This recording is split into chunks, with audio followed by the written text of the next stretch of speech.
hands. A while ago, I was fixated by a group of artists active in Japan just after the war, under the collective name Gutai.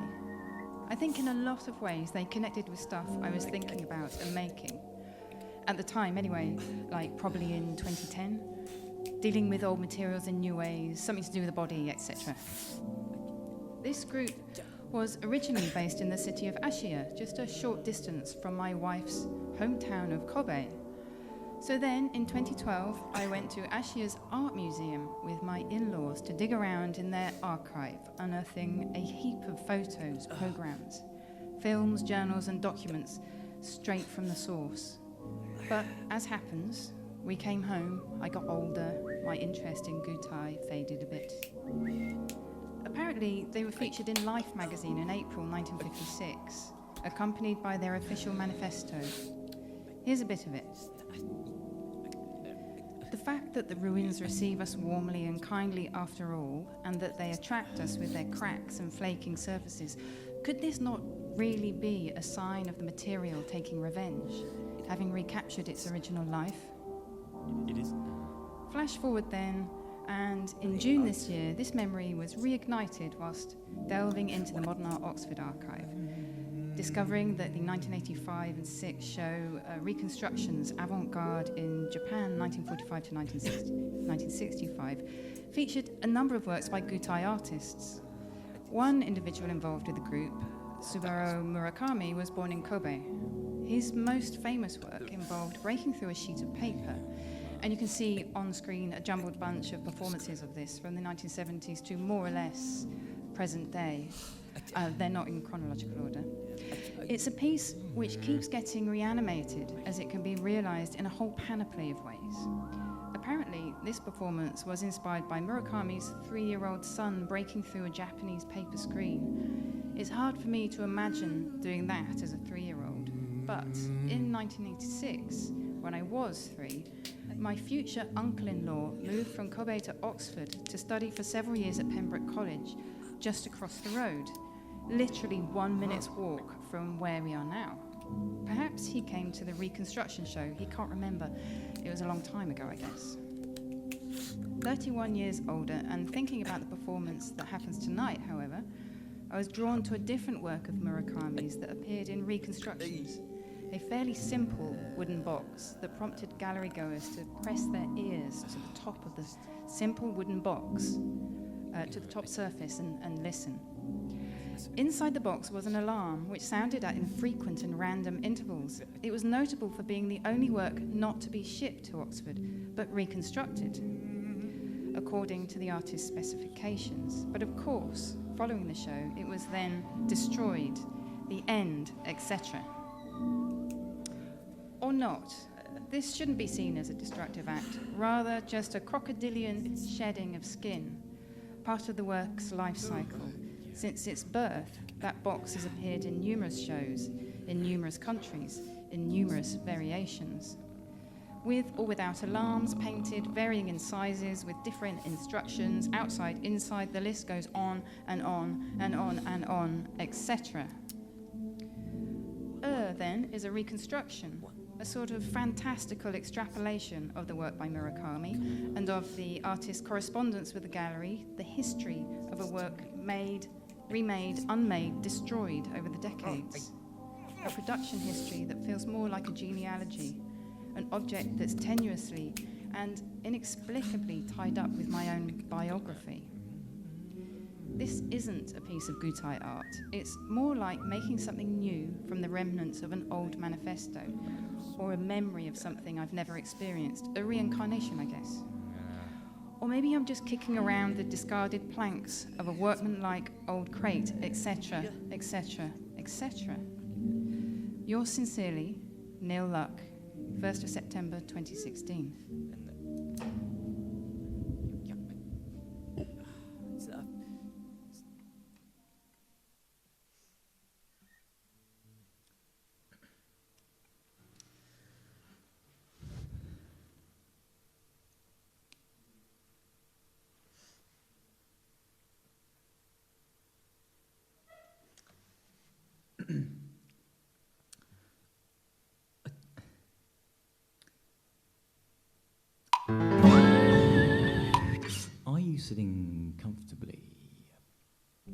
Maybe somebody already asked you that, like 30 years ago, when I was about 4 years old. But let me reframe that. Were you sitting comfortably in, say, 1986? Because even like 3 decades ago, the focus of our attention tonight, the proverbial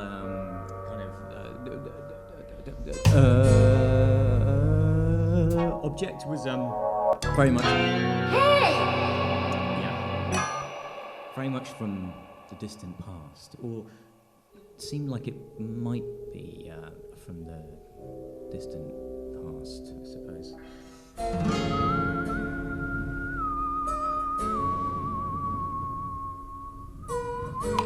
Or kind of at least sort of will be from the distant past. But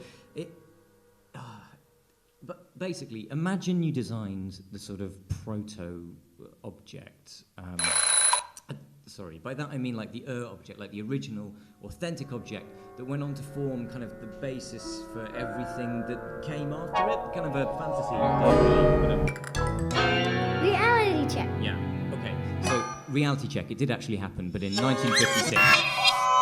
Okay, it's the distant past. So something was made, and I'll now kind of explain how it could be remade in the future or even the present, i.e. not just in sort of 3 dimensions, but in kind of 4 or 5 or something. Okay, this will become kind of relevant much later. Okay, sorry, let me clarify. So, this is the sound of its own making a box would have made in 1956. So, kind of very woody sound, very authentic.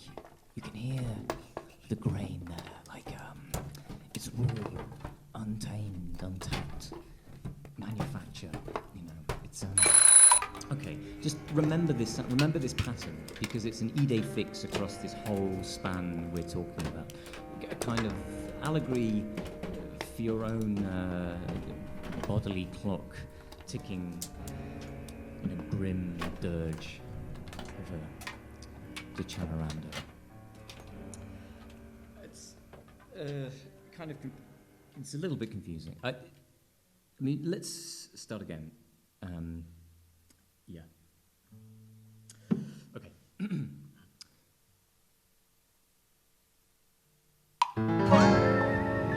Hey! Okay, so when dealing with kind of original pure objects, the rub is sort of always porterage, not just in spatial dimensions, but kind of in more expanded fields too. Ergo, this is a narrative really about moving forwards in both space and time, kind of on all the available axes, I suppose. But it's, yeah. Welcome to the future. Okay, so we step forward in the narrative somewhat, but essentially a kind of an original thing was created in 1956 and became too expensive 30 years later to move from point X to point Y, i.e. Correspondence 1.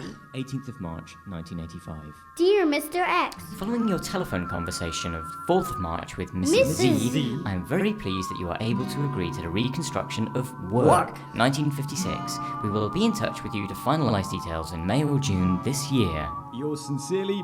Mr. Y.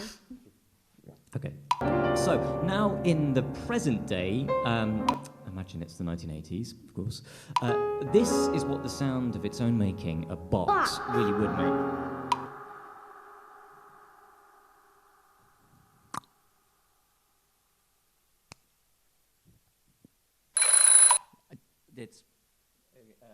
It's crap, of course. I mean, that's really bad, but I had to excuse me. That's kind of what I imagine, I suppose, a box in 1985 may have sounded like if it was reimagining something from 1956.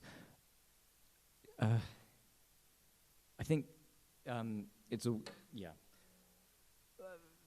Let's bring this back again and, yeah, simplify it a little bit. So, yeah, okay. So in this physical world, okay, an object exists on a kind of an X, a Y, and a Z axis, but there are other dimensions, like time and... Reality check. Okay, Okay, so it's hard to kind of remember and repeat all this stuff because it's complicated, but it's something about expression and age. Okay, yeah. This is the problem with repeating or trying to remember repeat stuff things verbatim. Like your old Your own stupid corporeal body, physical human body will get gets older, old, remember, forgetful, etc. unfaithful. Like maybe in the future, things will get a bit little better. bit better. Yeah. So that is a big step forward, and maybe kind of a huge one. So let's kind of rein it back in again, kind of, and force it into an allegory, really, about aging and deterioration, away from this sort of perverse obsession with kind of an object, box. Let me put it another way. Okay, so is this more authentic than this? Or have kind of more verisimilitude than something like this? Or even this? Or does this kind of sincere tangle of ticks right now, this, all that kind of rubbish, does that kind of like possess more veracity than something real similar from ages ago? Or, yeah, or something I reckon might happen much later? I don't know, but let me give a practical demonstration. That is what the sound of its own making a box would make. Okay, so we have a kind of normal object which does exist on kind of an X and a Y and a kind of vertical Z-axis, and that's kind of fine most of the time because it sort of works, you know, you can do something with it like it functions, but there's kind of stuff beyond that really, kind of in more, less kind of conventional imaginary dimensions where as soon as you kind of work in more kind of diagonal perspective, kind of more possibility becomes and there's an allegory here about kind of the development of things in general, like stuff gets more complicated or stuff becomes reiterated in kind of new forms. And I think it's important to kind of bear these kind of imaginary dimensions in mind because it tells us something about ourselves, maybe kind of like about the future and development. Like, for instance, like this is much more interesting than this, but only in kind of maybe a sort of futuristic, non-sensible kind of way. But really, kind of be learned from this. It's that we shouldn't disregard kind of like the potential for future development in these kind of dimensions. I think like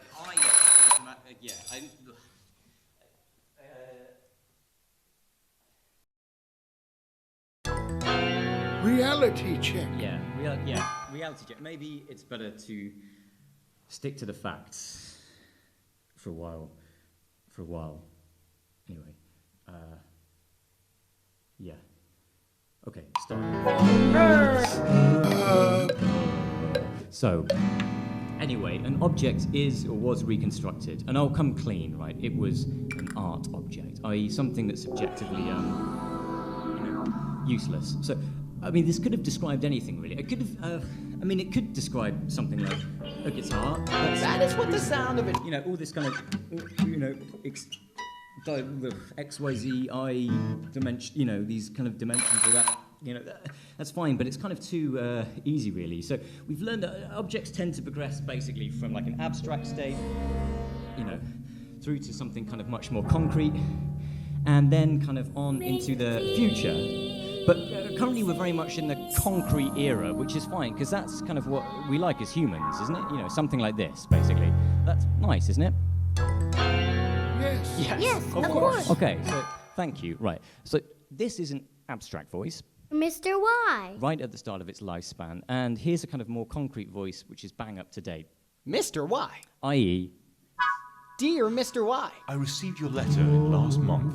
Then I'm willing to do anything for you about work. Please ring me. Sincerely, your sincere,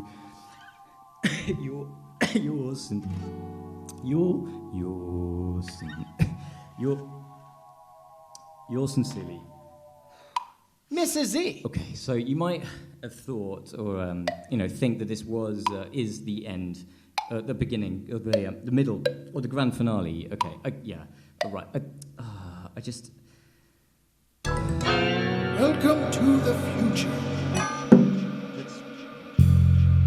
Let's calm down for a moment and just get some perspective about all of this. So, this is useful. This is the future. So we've come from a very original, raw state of, unedited materials and progressed through a concrete era to something like this, which is a sort of imaginary, synthesized future, I suppose. And there's something it's bound up in this object fiction, but maybe this is the future. Objects aren't objects; they're object expressions, or they're object songs, or something like that. I mean, maybe it's useful to bring it back to this central metaphor of the human body again. So, this could be my voice, right? Hey! Yeah, but there's a sad question mark over the sentiment, so you've got to work hard on that. Stave off No. Stave off deterioration. No. Stave off deterioration. Stave off deterioration. So there's a 20th century kind of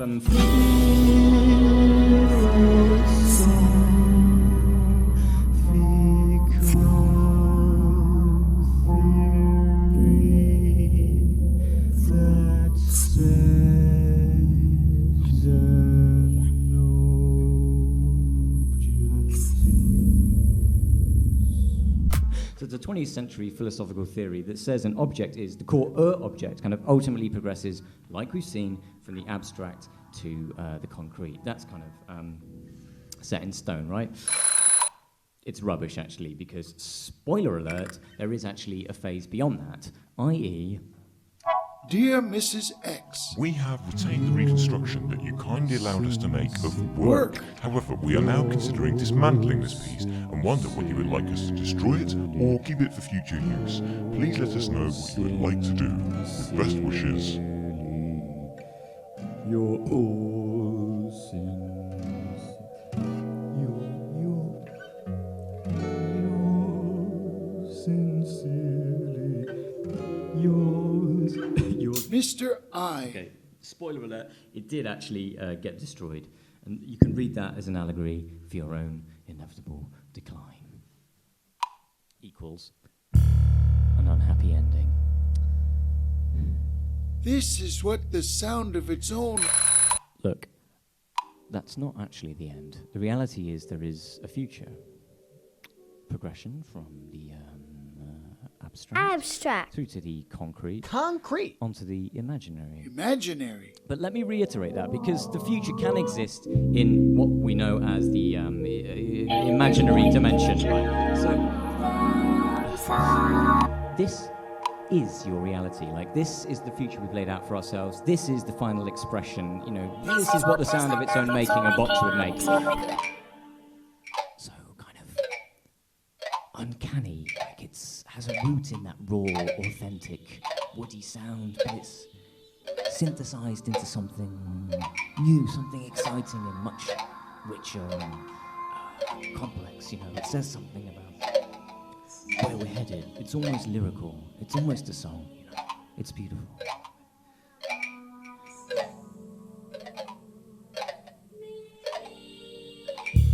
It's always bad manners, though, to leave anything unanswered or open to interpretation. So here are the blueprints.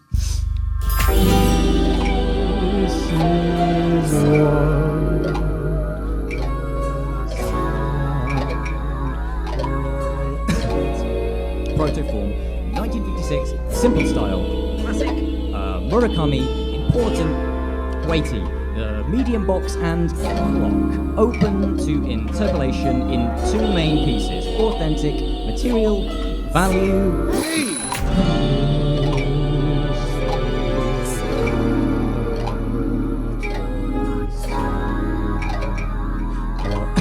Conceptual, non-conceptual, durable over time, catalog number 29, made entirely in Oxford.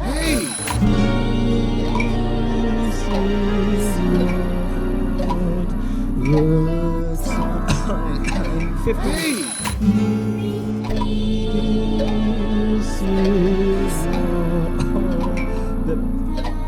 hyperreal, perspective, 180 cubic centimeters, aged, beautiful, originally no internal components, rugged and workmanlike, developed over time, real art aesthetic, deep, Hey!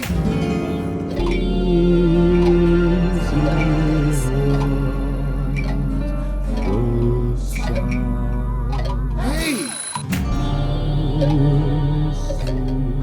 Hey! Previously in Amsterdam, Stedelijk, pass to future dimensions, all the planes, born in 1925, Axis. Hey!